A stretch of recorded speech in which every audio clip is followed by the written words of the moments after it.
C'est l'heure de l'Intelligent Club que vous avez la possibilité de suivre sur toutes les plateformes en direct de l'Intelligent TV. Merci de nous rejoindre au sommaire. Soutien de Gbagbo au PDCI RDA, un front commun de l'opposition est-il possible? Crise dans l'enseignement, de nouvelles perturbations dans les écoles ce lundi 28 avril. Enfin, Mohamed Bazoum, 22 mois de séquestration sans lueur d'espoir. Jingle et on se retrouve dans quelques instants avec nos chroniqueurs.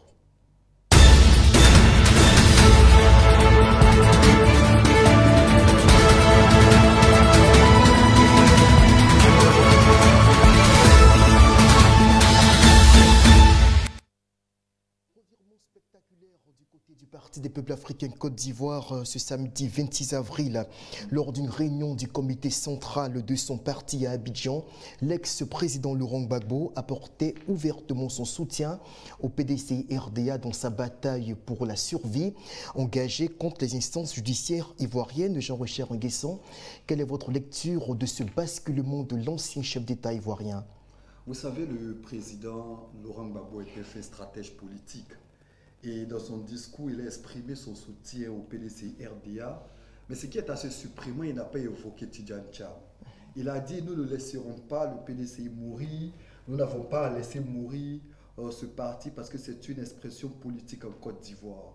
Nous allons leur apporter notre soutien en espérant rien en retour d'eux, car la conviction politique n'est pas un troc. Et il estime qu'aujourd'hui, le PDCI, comme bien d'Ivoiriens, traverse une situation difficile.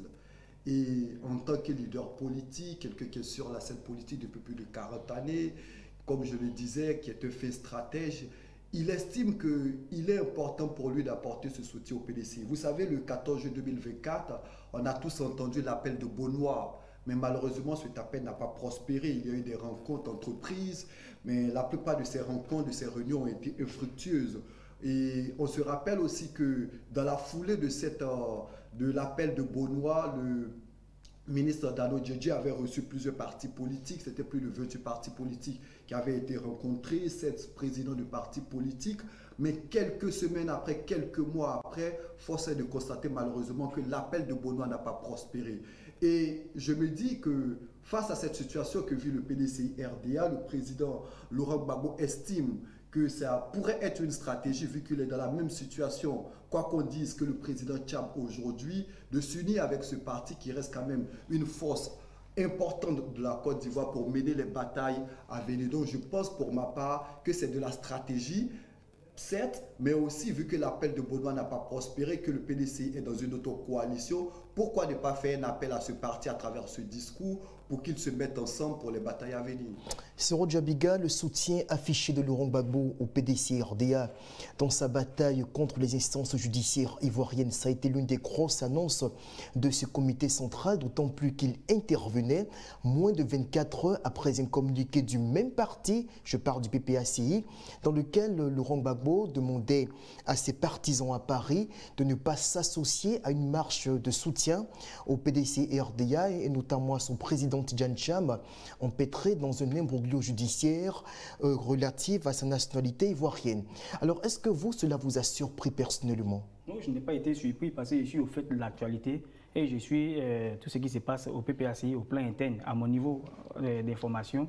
Et j'ai dit sur ce plateau ici, malgré que cela ait été interprété de diverses manières, lorsque le communiqué du PPACI a été rendu public, notamment sur les réseaux sociaux, les internautes sont partis dans tous les sens. D'autres ont dit que le PPACI se désolidarisait du PDCI, d'autres ont dit que le PPACI lâchait du PDCI et que le PDCI était seul parce que le GPS avait produit un communiqué notamment. J'avais dit ici que cela faisait partie d'un plan, d'une stratégie. Et que le PPACI a émis la volonté d'établir un repli stratégique et se donner le temps de réfléchir avant de ressortir sur la place publique. Et c'est ce qui a été fait. Laurent Gbagbo avait déjà annoncé le 12 avril dernier qu'il y aurait un comité central qui allait permettre à tous les membres, à tous les cadres du parti de réfléchir et produire un document, un communiqué, notamment pour appeler les militants à se remobiliser et mener des actions. Et le PPACI se préparait à lancer cela lorsqu'il y a eu l'annonce du meeting du PDCI. Et ils ont été surpris de savoir que sur les réseaux sociaux, il y a certaines affiches qui annonçaient le PPACI à ce meeting-là. Donc il a produit le communiqué pour dire à ses militants, restez en alerte, nous allons nous concerter et ressortir. Sinon, le PPACI ne s'est pas désolidarisé du PDCI. Cela a été confirmé avec la dernière communication. Il fallait des précisions. Justement. Et on peut remarquer avec le temps que Laurent Gbagbo a accordé au PDCI pendant son discours. Il a fait près de 20 minutes de discours, mais le PDCI a occupé près de la moitié du temps. Parce qu'il a passé tout son temps à ressasser un peu les actions qu'il a menées. Il a passé son temps à expliquer les droits du PDCI et que le PDCI était un leader d'opinion. Il ne faut pas lui arracher son droit de s'exprimer, son droit d'exister dans le paysage politique. Donc aujourd'hui, ce qui est en train de se passer, ça pourrait contraindre le gouvernement à les rappeler et revenir sur la table des négociations. Parce qu'on ne va pas rappeler tout le temps le poids politique que le PPACI représente dans la scène politique. Le PDCI également est un gros morceau, sinon un très gros morceau, le pays fondateur de la Côte d'Ivoire. Et Laurent Gbagbo aujourd'hui est dans un rôle qu'il a déjà campé, il a déjà joué. En 1990, Laurent Gbagbo est celui qui a lutté pour amener le multipartisme en Côte d'Ivoire. Laurent Gbagbo est le seul qui s'est présenté contre le président Félix Houphouët-Boigny qui a eu plus de 19%. Donc aujourd'hui, quand il le dit, c'est une porte déjà ouverte qu'il enfonce parce qu'il a déjà mené ce combat. Mais aujourd'hui, avoir le PDCI et le PPACI et d'autres partis satellites que je ne vais pas énumérer autour de ce noyau-là, ça peut former une très grande force politique, sans compter le poids politique que représente chacun d'eux à l'international, avec la bataille, le combat que Laurent Gbagbo a pu mener ces 10 dernières années à l'international, au plan institutionnel, et les différents postes que Tidiane Thiam a occupés. Tout ça mis l'un dans l'autre pourra vraiment former une très grande force politique et amener les uns et les autres à revenir sur la table des négociations. Très bien. Alors, on ne cessera pas de le dire, le PDCI de Tidiane Thiam et le PPACI de Laurent Gbagbo se mènent une sorte de rivalité pour contrôler l'opposition ivoirienne. Lequel de ces deux grands partis politiques fédérera autour de lui la majeure partie de l'opposition? Est-ce que cela signifie la fin des tensions, cette sortie de l'ancien chef d'État ivoirien? On écoute à ce sujet Pierre Kouabé, qui est journaliste et qui nous donne son avis sur la question. Et on revient pour en débattre. Il faut dire que là, Gbagbo vient mettre un bémol. Disons la petite tension qu'il y a eu suite à la déclaration de Thiam, qui disait que selon un sondage, il était loin devant Laurent Gbagbo. Je pense que les lieutenants de l'ancien chef d'État se sont sentis offusqués. Certains ont produit des déclarations, d'autres ont fait des publications sur les différents réseaux. Et là, quand Gbagbo prend la parole, il se positionne comme le protecteur. D'abord, il se montre solidaire au PDCI, pas seulement à son président, mais au parti tout entier. Ensuite, il se présente comme un défenseur.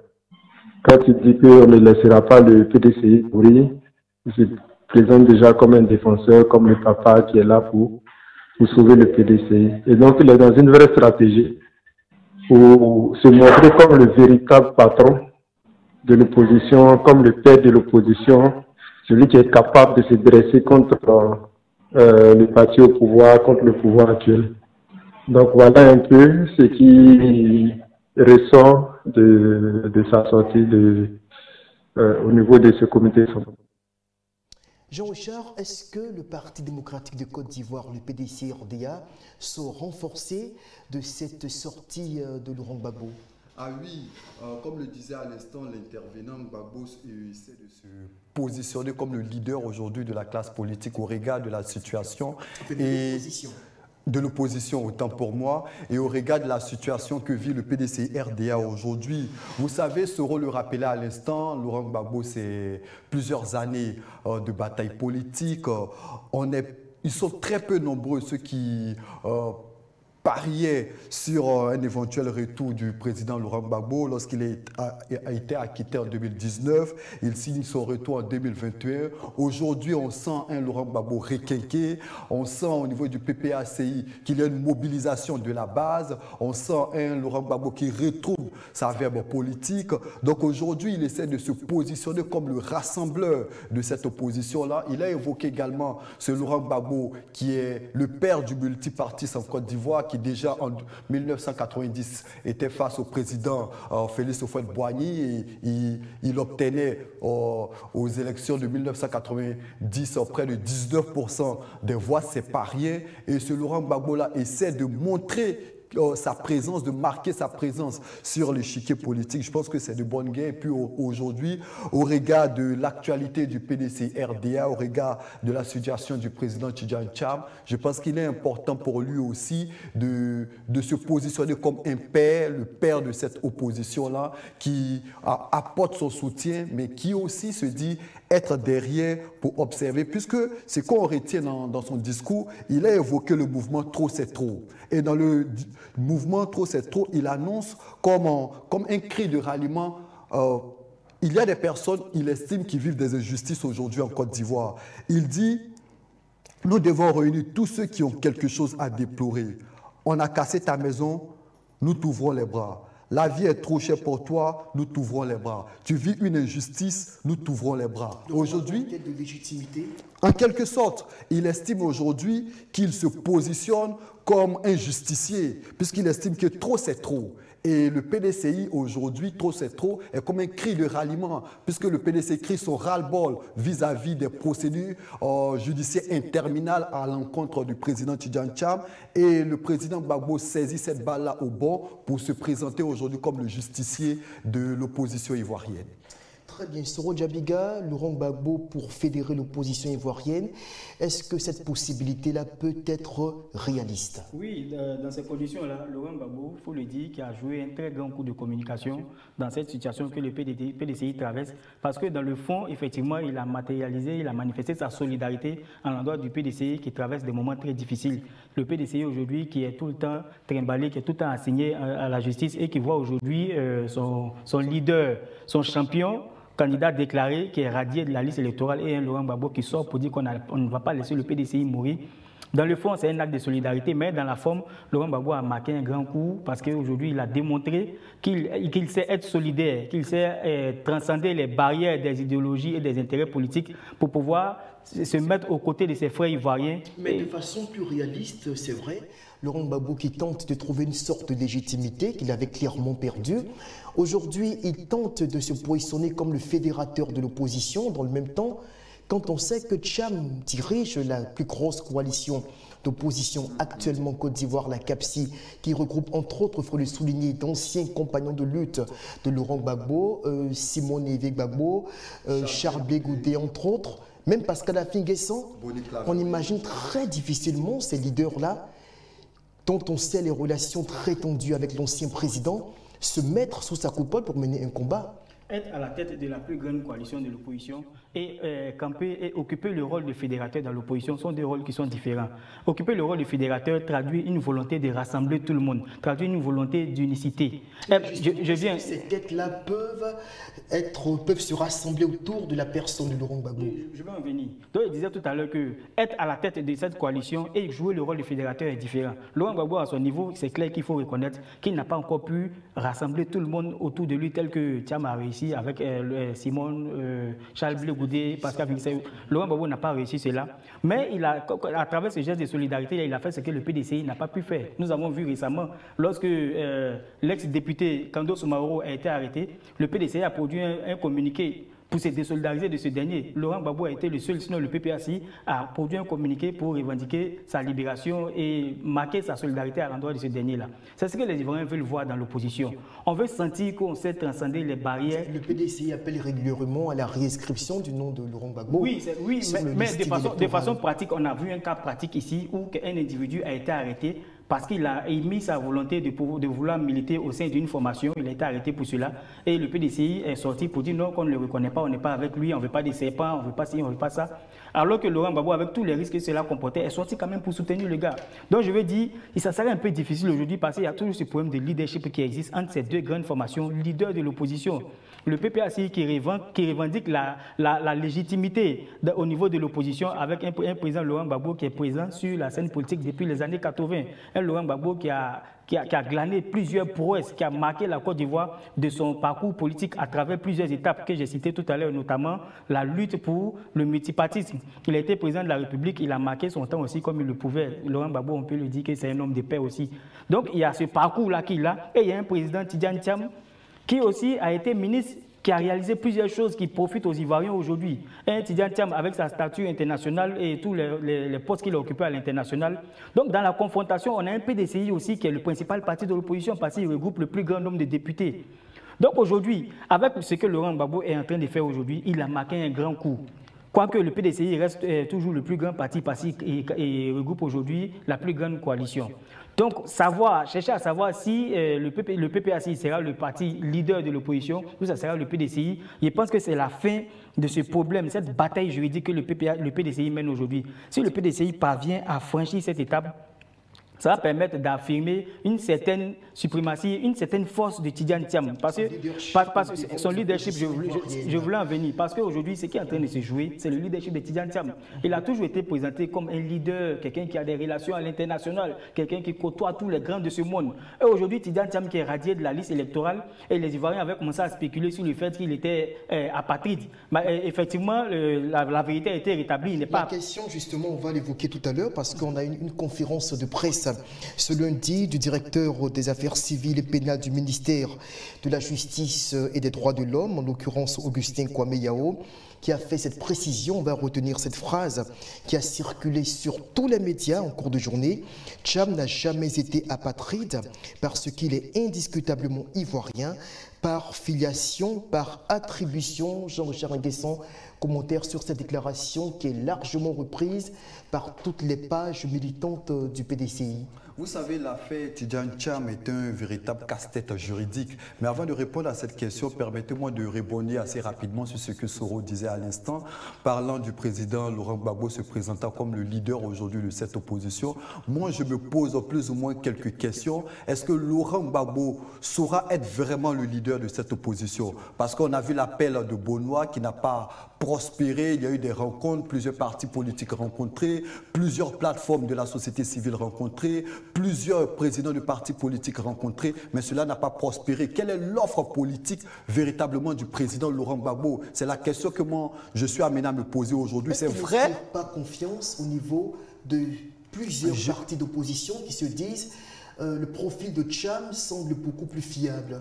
Moi, je ne partirai pas sur la base de la confiance, mais qu'est-ce qu'il offre et comment est-ce qu'il se positionne par rapport à cette coalition? C'est la question que moi je veux faire ressortir parce que lorsque vous appelez, vous Laurent Gbagbo, des partis politiques à une coalition à travers un appel le 14 juillet 2024 et qu'aujourd'hui il n'y a aucune suite, on est amené à se poser des questions. Alors qu'il nous a été dit qu'il y a eu des rencontres avec les partis politiques, avec les présidents de partis, avec plusieurs plateformes de la société civile et plus d'une année après, force est de constater malheureusement qu'il n'y a, la déclaration du ministère de la Justice qui vient en quelque sorte, pour certains en tout cas, décrédibiliser la décision de la juge Maferima qui la semaine dernière déchoyait, si le terme est bien employé, le président Thiam de sa présence sur la liste électorale. Vous savez, cette situation que vit le président Thiam aujourd'hui est un véritable casse-tête chinois. Et j'observe qu'en Côte d'Ivoire, fort malheureusement, tout le monde s'est érigé en juriste, en constitutionnaliste, en expert de la loi électorale. Mais au-delà de tous ces faits, pour ne pas commenter véritablement ce que le magistrat Kwame Yao a dit, moi je retiens une seule chose, c'est que le président Tidiane Thiam, pour ma part, a été léger. Moi, ce que je retiens, c'est que le PDC a fait preuve de légèreté, de manque de stratégie. Pourquoi attendre? Moi, c'est la question que je ne cesse de me poser. Pourquoi attendre 2025 pour laisser tomber son allégeance? Il a donné le bâton à l'adversaire pour se faire battre. Vous avez passé 20 ans à l'extérieur. Vous estimez que vous avez la capacité pour diriger la Côte d'Ivoire. Il semble avoir oublié qu'en politique, il y a déstabilisation. Et je pense qu'il a un peu mal, pour ma part, préparer sa venue en Côte d'Ivoire et son entrée en politique. C'est vrai qu'on peut spéculer, les juristes peuvent spéculer. Et puis, ce qui est dommage au niveau aussi du PDC RDA, on a vu des sorties controversées et maladroites de certains de ses avocats qui se disaient et se dédisaient. Parlons de sorties controversées, on a le ministère qui nous indique aujourd'hui que sa naturalisation en tant que Français ne remet pas en cause sa filiation. Ça veut dire qu'il a toujours été ivoirien. Alors là, la juge nous indiquait il y a de cela quelques temps qu'au moment où il s'inscrivait sur la liste électorale, il n'était pas ivoirien, d'où sa décision d'ordonner sa radiation. Est-ce qu'il y a contradiction entre les propos ou la position du ministère et celle de la juge qui a pris cette décision à l'encontre du président du PDCI? Oui, il y a une véritable contradiction et l'on ne comprend pas ce phénomène-là alors que l'État est censé fonctionner avec toute l'administration qui le regroupe. On n'a pas compris pourquoi la juge fait cette sortie-là pour dire qu'on ne reproche pas autre chose à Tidiane Thiam que le fait de s'être inscrit sur la liste électorale alors qu'il n'était pas exclusivement ivoirien. Alors que là, le ministère, le ministère vient dire qu'il a toujours été ivoirien. Bon. Nous avons interprété cela au plan politique parce qu'au plan juridique, cela présente une certaine incongruité qu'on ne saurait expliquer. Tout à l'heure, Jean-Richard l'a dit. Aujourd'hui, en Côte d'Ivoire, tout le monde s'érige en juriste. Parce qu'effectivement, il y a un problème. Si nos juristes ne s'entendent pas, ne s'accordent pas sur l'interprétation ou bien l'application des textes. Maintenant, moi, j'ai plutôt tablé sur le timing. La présidente du tribunal sort la semaine dernière pour radier Thiam de la liste électorale et évoque des arguments. Une semaine après, c'est le ministère de la Justice qui sort pour venir dire que Tidiane Thiam est ivoirien, il a toujours été ivoirien. Et le timing porte à croire que, parce qu'aujourd'hui, en Côte d'Ivoire, tout le monde s'entend à ce que Tidiane Thiam fasse jouer ses lobbying, ses relations, pour qu'on exerce des pressions sur le pouvoir d'Abidjan pour pouvoir le réhabiliter. Et aujourd'hui, c'est la justice qui vient dire qu'il a toujours été ivoirien. Moi, je pense que cette décision-là va susciter les heures à venir ou les jours à venir une réhabilitation de Tidiane Thiam. Ok, vous y croyez également? Oh, pas véritablement, pas véritablement. Aujourd'hui, ce qui pourrait aider le soldat, sauver le soldat Tidiane Thiam, je pense que c'est plus ou moins une rencontre avec les différents partis politiques qui appellent de tous les vœux un dialogue national ou encore à une révision de la liste électorale. Ramener Tidiane Thiam sur la liste électorale, je ne crois pas véritablement. Ça serait... Mais voilà, la justice dit qu'il a toujours été ivoirien. Justement. Donc il n'y a pas de problème. Est-ce que quelque part, on s'achemine vers une remise en cause de la décision de la justice? C'est la question qu'on se posera. Remettre Tidiane Thiam sur la liste électorale, c'est remettre en cause même... la fiabilité de notre justice. Mais ce communiqué même remet en cause déjà la fiabilité de la justice. Alors, avant justement de conclure sur ce chapitre, on va se poser cette question pour revenir sur les tractations au sein de l'opposition ivoirienne. Chacun en 30 secondes va se prononcer là-dessus. Est-ce qu'il y a possibilité, Soro Djabika, que l'on aille vers un front commun avec ce semblant de rapprochement auquel on est en train d'assister entre, d'une part, Laurent Gbagbo ou sinon le PPACI et le PDCI-RDA? 30 secondes. Ces deux formations politiques n'ont d'autre choix que de se mettre ensemble. Aujourd'hui, les deux traversent la même situation. À un moment donné, on ne sentait pas cette velléité, cette volonté de se mettre ensemble parce que les intérêts divergeaient. Aujourd'hui, Tidiane Thiam a été radié de la liste électorale et il rejoint Laurent Gbagbo qui est depuis longtemps radié de la liste électorale. Ces deux formations politiques sont obligées de se mettre ensemble et vous verrez que les jours à venir, ces deux formations politiques vont produire un communiqué commun pour pouvoir appeler le gouvernement à ramener les gens sur la table des négociations afin que tout le monde soit relaxé. Jean-Richard, 30 secondes. Que ce soit le PPAC ou le PDCI, c'est deux partis idéologiquement opposés. Mais je me rappelle que Laurent Gbagbo disait en 1995 qu'il n'y a pas d'alliance contre nature. Et on se rappelle du Front républicain. Donc je me dis que tout reste possible, mais je prends cela avec des pincettes parce que qui va être au devant de cette coalition de l'opposition, c'est là la véritable question. Crise dans l'enseignement, des perturbations signalées aujourd'hui, lundi 28 avril. En effet, dans plusieurs régions du pays, il y a eu des perturbations dans plusieurs écoles. Dans certaines zones, il n'y a tout simplement pas eu cours. Dans d'autres, les cours ne sont pas forcément allés à leur terme. Alors, cette situation intervient seulement quelques jours après une autre sortie de l'intersyndicale protestataire qui se plaignait justement de certaines ponctions constatées sur les salaires des enseignants de façon générale. Alors, il faut dire qu'aussi aujourd'hui, il y a eu une rencontre entre le ministère de l'Enseignement, de l'Éducation nationale et certains syndicats, pas forcément les grévistes. Et cette rencontre a abouti sur une volonté commune, d'après ce qui en est ressorti, de privilégier le dialogue dans la résolution de ce problème. Alors, Soro Djabika, qu'est-ce que vous inspire ces nouvelles perturbations? Est-ce que l'on a plongé de plein pied dans une nouvelle crise? Vous savez, ces nouvelles perturbations que nous avons observées aujourd'hui et les jours précédents témoignent de ce qu'il y a une nécessité d'aller à la réforme du système éducatif. Une réforme dans le fond et dans la forme. Une réforme au niveau des infrastructures, une réforme au niveau des conditions de travail des enseignants, une réforme au niveau des élèves eux-mêmes. Il y a forcément une nécessité d'aller. C'est-à-dire qu'il y a un problème fondamental qui existe et qu'on essaie de contourner. Et cela traduit toujours le problème c'est un problème institutionnel, un problème qui traduit une crise de confiance entre les grévistes et le gouvernement. La ministre de la fonction publique a produit un communiqué dans lequel elle invitait les syndicalistes à faire confiance au gouvernement. Et je me rappelle que le 8, il y a eu une rencontre entre la ministre de la fonction publique et les syndicalistes. Le 9, la fonction publique a produit un communiqué pour parler de cela. Et au fond de cette rencontre-là... Le 9, il y a eu accord. Accord. À l'issue de ces rencontres, il y a eu des accords qui ont amené à l'apaisement de la situation et à la reprise des cours. La seule condition était la libération du camarade Assis Dugari et la non-application des sanctions qui ont été annoncées. Et qu'est-ce qu'on a vu hier? Des ponctions sur les salaires de plusieurs enseignants. Donc là, la ministre invite justement les syndicats à faire ceci. Je la cite, faites confiance au président de la République et à son gouvernement.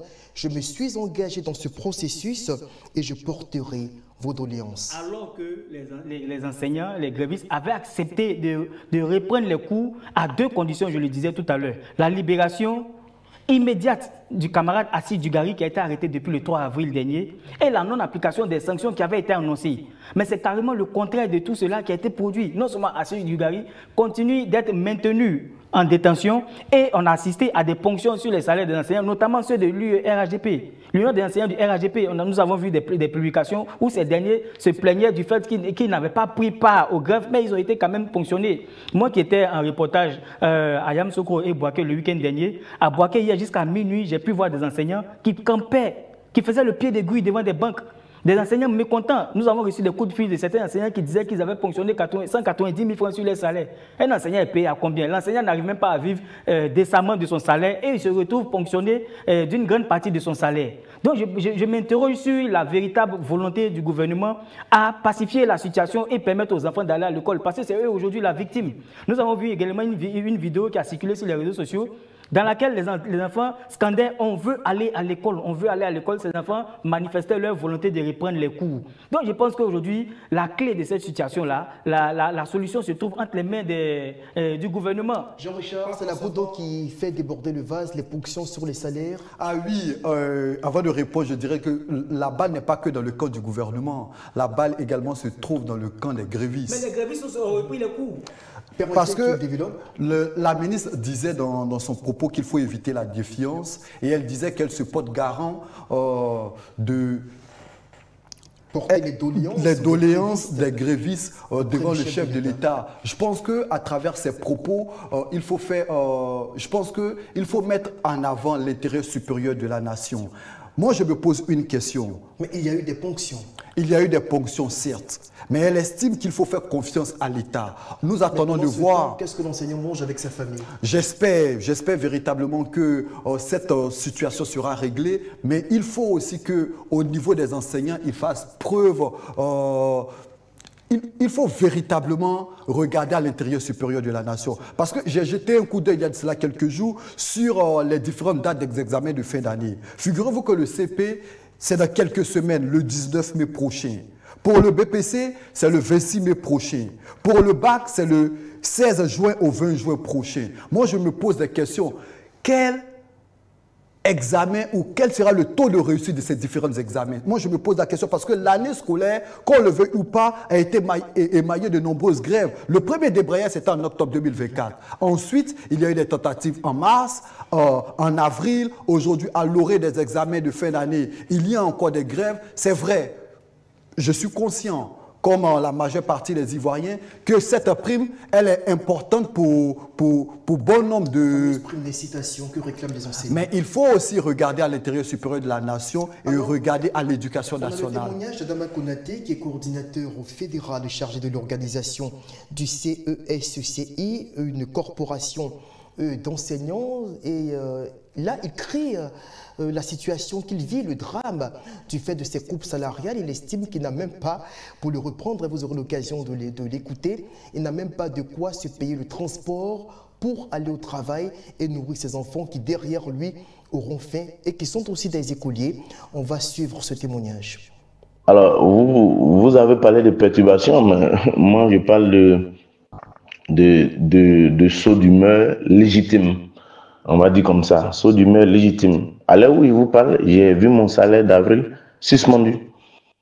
Moi, un père de famille, comment je m'arrange d'abord à la maison? Comment je fais pour me rendre au travail?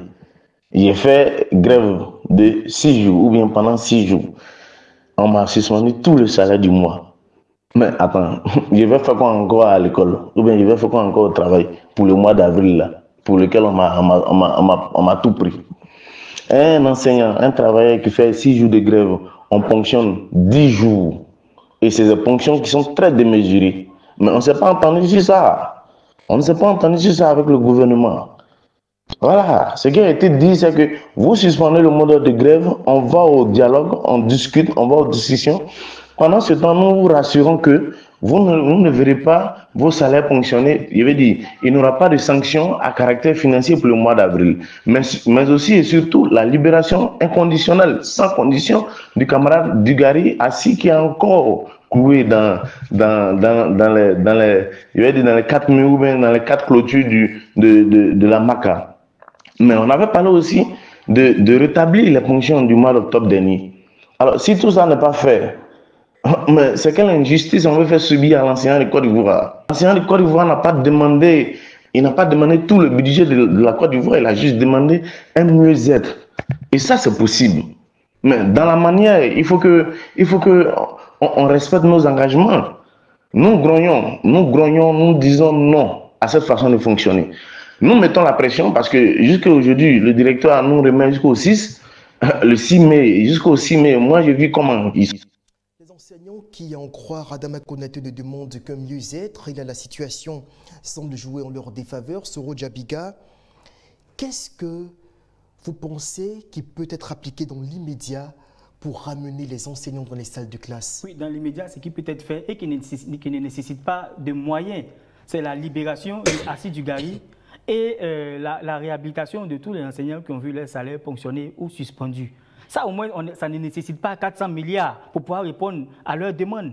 Si vraiment le gouvernement veut arriver, aboutir à l'apaisement, il faudrait qu'on leur permette au moins d'avoir accès à cela. Et qu'il faut leur permettre aussi d'exercer librement leur syndicalisme. C'est un droit fondamental, c'est un droit qui est prévu dans la Constitution. Donc je ne comprends pas pourquoi d'autres se retrouvent en prison, d'autres se retrouvent avec des salaires ponctionnés, d'autres se retrouvent avec des salaires suspendus.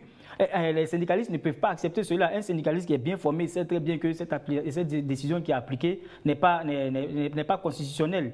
Donc voilà, c'est un droit fondamental qu'ils sont en train de revendiquer. Et par derrière, ils sont en train de revendiquer le droit à des conditions de vie un peu plus aisées. Très bien. Alors on a Gérard Dia qui est journaliste indépendant, qui lui non plus, un peu comme Soro Djabiga, ne comprend pas la nécessité de ponctionner les salaires de ses enseignants, même ceux qui n'ont pas forcément suivi le mot d'ordre de grève. Alors il estime qu'il appartient au gouvernement de jouer pleinement sa partition pour ramener la sérénité au sein de l'école ivoirienne.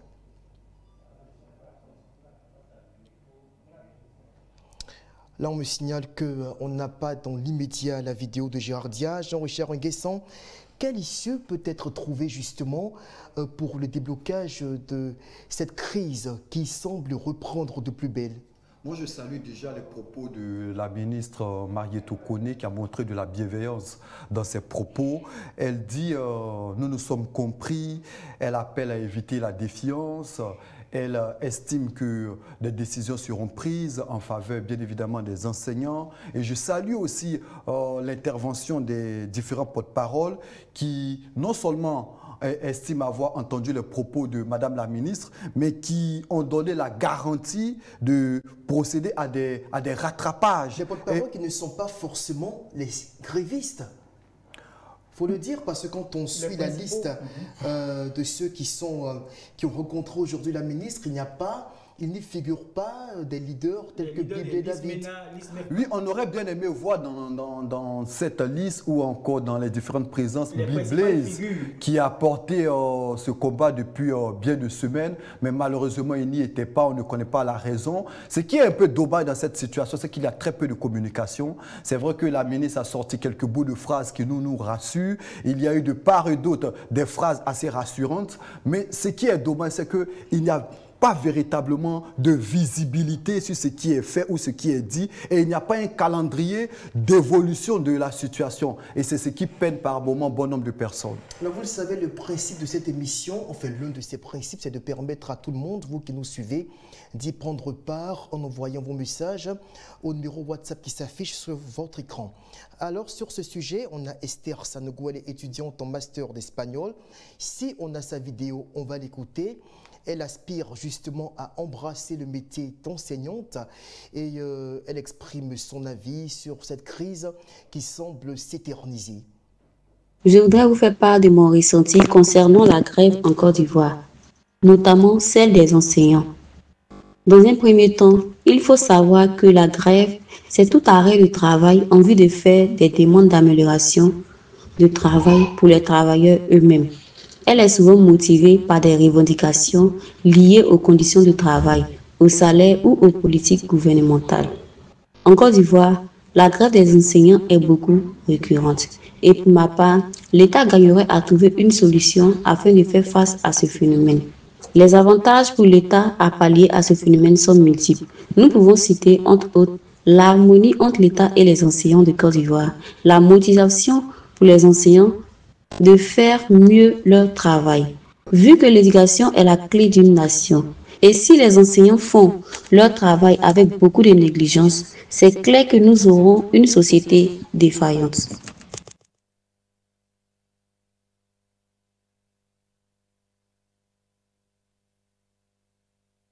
Il faut dire que là, Gbagbo vient mettre un bémol. Disons la petite tension qu'il y a eu suite à la déclaration de Thiam, qui disait que selon un sondage, il était loin devant Laurent Gbagbo. Je pense que les lieutenants de l'ancien chef de l'État se sont sentis offusqués.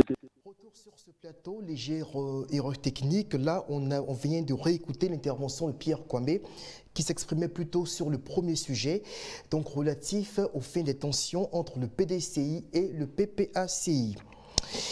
Commentaire avant de conclure sur le sujet de la crise dans l'enseignement, Soro Djabiga, Esther Sanogo, qui elle aussi aspire à ce que la situation puisse se résoudre dans les plus brefs délais.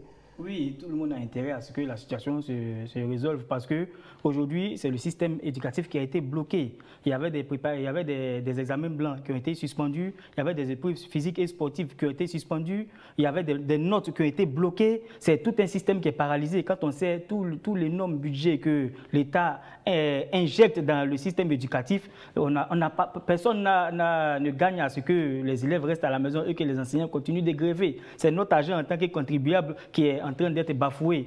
Donc je pense que nous avons tous intérêt à ce que ce problème soit réglé. Et je salue ce que mon confrère a dit. On sent une certaine opacité dans la gestion de ce problème entre les acteurs syndicalistes et le gouvernement. Chaque fois qu'ils se rencontrent, c'est à travers des phrases de 4 ou 5 lignes qu'on nous donne un petit communiqué et on se contente de cela. En tant que parent d'élèves, tout le monde a besoin de comprendre ce qui se passe, tout le monde a besoin de savoir ce qui s'est dit là-bas parce que c'est l'avenir des enfants qui est en jeu. Et ce sont les moyens des parents aussi qui sont investis là-dedans. Donc il ne faudrait pas que ce problème soit géré de façon opaque, il faudrait qu'on soit impliqué. Il y a un président des élèves, président des parents d'élèves de Côte d'Ivoire, il doit se saisir de ce dossier et s'impliquer là-dedans afin qu'on comprenne ce qui se passe. Parce que d'autres sont poussés à croire qu'il y a un deal qui existe. On ne comprend pas ce qui se passe. Il y a eu des rencontres à Bassam. Au sortir de ces rencontres-là, ce sont des bouts de phrases qui ont été communiqués.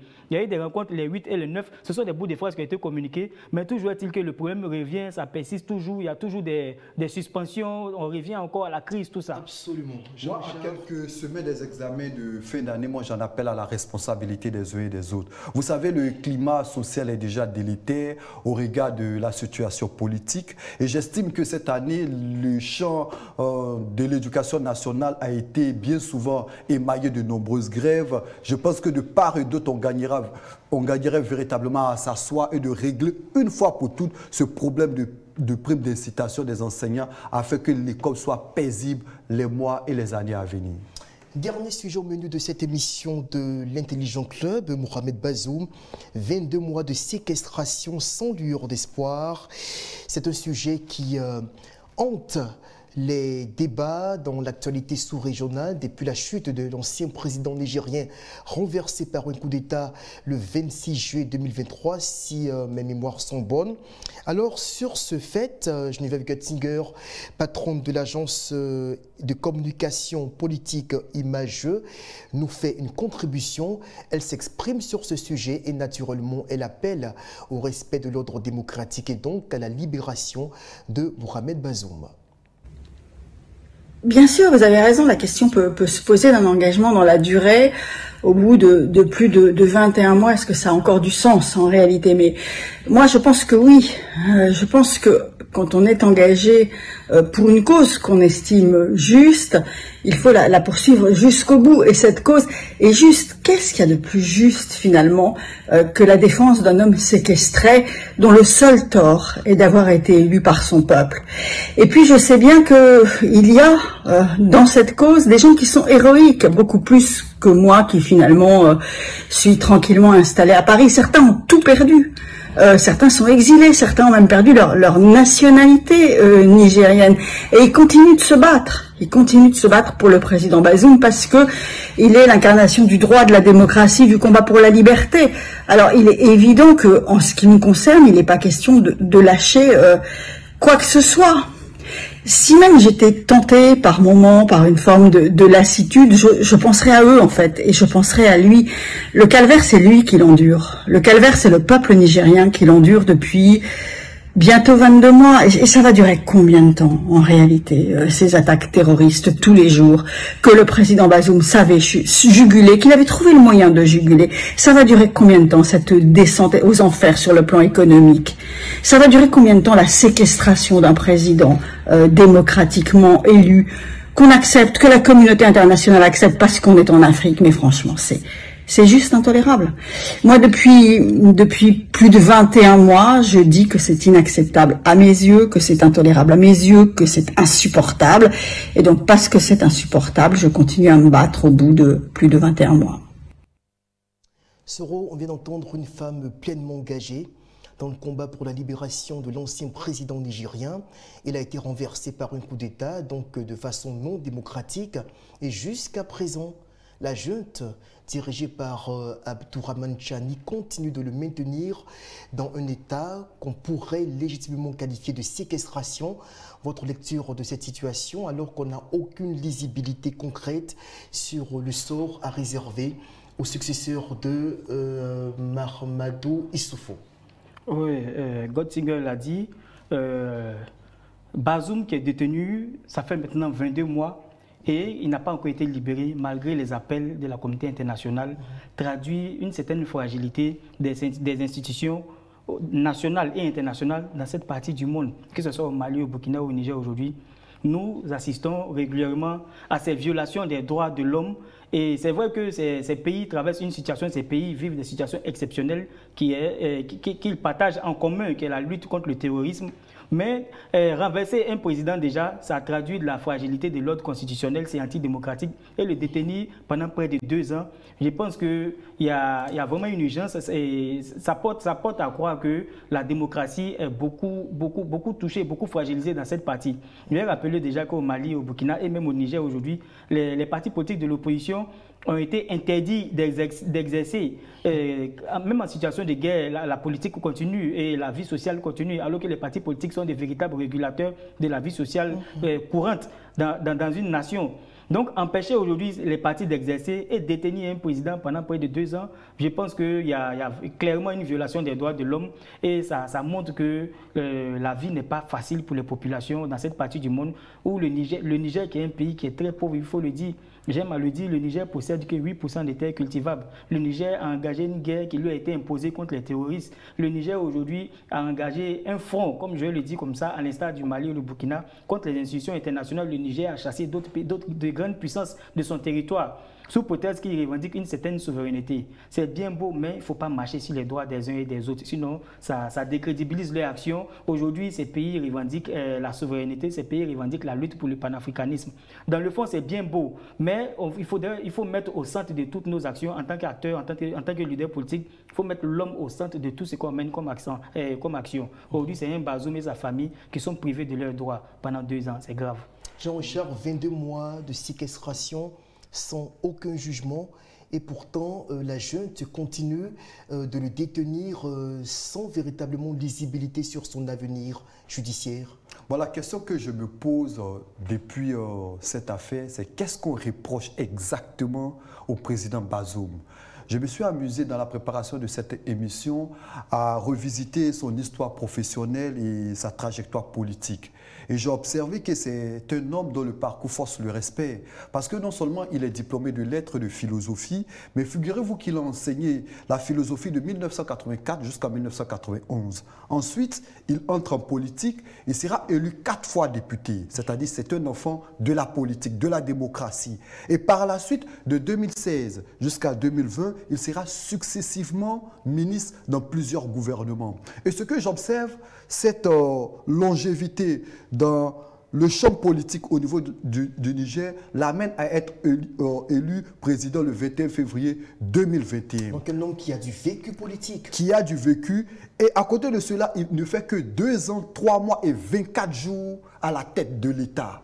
Et après cela, il est renversé par certaines personnes de la garde présidentielle. Sous prétexte que les résultats en termes de lutte contre le terrorisme ne seraient pas suffisants, quand on sait que depuis près de 2 ans, la situation s'est sérieusement dégradée, là où les militaires qui étaient au front ont pris le pouvoir au palais présidentiel et semblent véritablement déboussolés.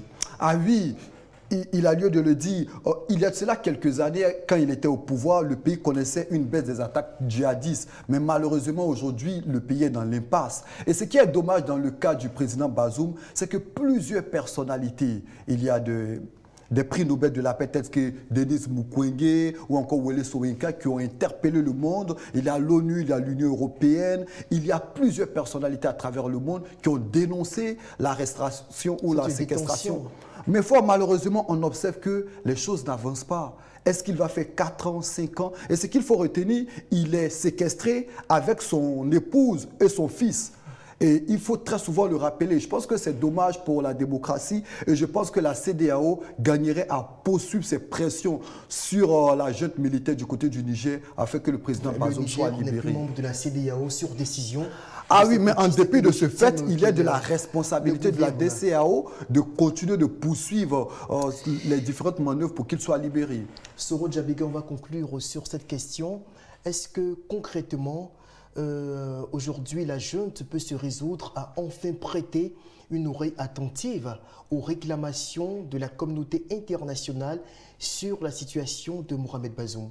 Vous savez, c'est réciproque. Hein.